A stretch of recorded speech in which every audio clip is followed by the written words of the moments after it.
ఇక Lions club of Hyderabad సత్యం ఔదార్యం చాటుకుంది. ఈ మేరకు జీడిమేటలోని షాపూర్ నగర్ ప్రాంతానికి చెందిన కోవిడ్ బాధితుడు పాలడుగుల సత్యనారాయణకు ఆక్సిజన్ కాన్సంట్రేట్ను ఉచితంగా అందజేసింది. ఈ కార్యక్రమంలో లయన్స్ క్లబ్ ఆఫ్ హైదరాబాద్ సత్యం సభ్యుడు కాచం ఏకసాయి, పిఆర్ఓ విద్యాసాగర్ తదితరులు పాల్గొన్నారు. Okay sir.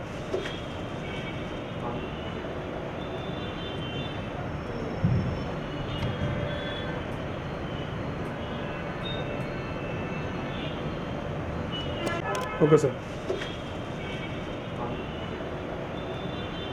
Okay sir.